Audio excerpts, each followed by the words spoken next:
আসসালামু আলাইকুম এভরিওয়ান, কেমন আছেন আপনারা সবাই? আশা করছি অনেক ভালো আছেন।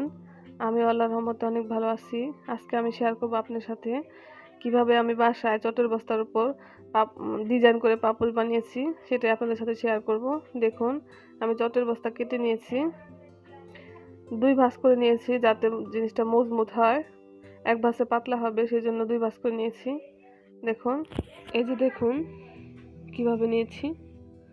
তারপর সুন্দর করে সাইজ করে পাশ থেকে বাড়তি সুতাগুলো কেটে নিব।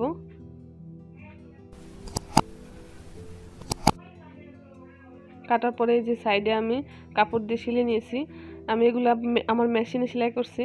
যাদের মেশিন বাসায় নাই তারা হাত দিয়ে সেলাই করে নেবেন। যে কোনো কালার দিতে পারেন, আমি এই কালারটা দিছি। এরকম করে এটা আমরা বলি মোড় ভেঙে নেওয়া, মানে মোড় ভেঙে নিয়েছি যাতে চটের বস্তাটা বের হয়ে সুতোগুলো বের হয়ে না যায়। চারদিক দিয়ে আটকে নিয়েছি। এটার মাপ আমি নিয়েছি, আমার ঘরে একটা পাপোশ আছে, কিনে আনছিলাম, সেটার মাপে নিয়েছি। এটা লম্বা নিয়েছি 23, 22 অথবা 23, আর পাশে নিয়েছি 18, মনে হয় 17 বা 18 দেখাচ্ছি। দেখুন,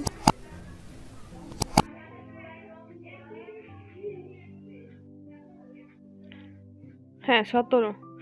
লম্বা নিয়েছি 23 আর পাশে নিয়েছি 17। এই যে এই সুতাগুলো দিয়ে আমি সিলে নেবো। এগুলো উলের সুতা, দোকানে 10 টাকা পিস। আমি এগুলো কিনে এনেছি বিভিন্ন কালারের।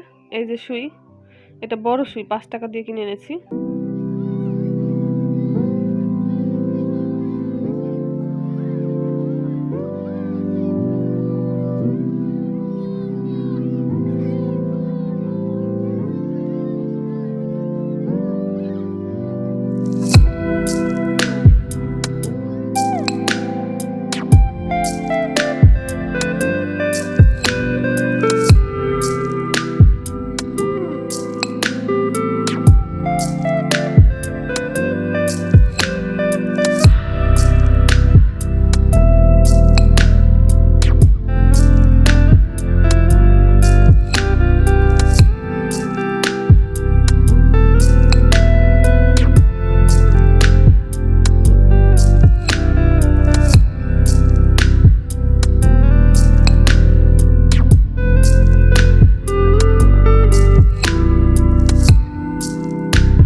অবশ্যই কমেন্টে জানাবেন।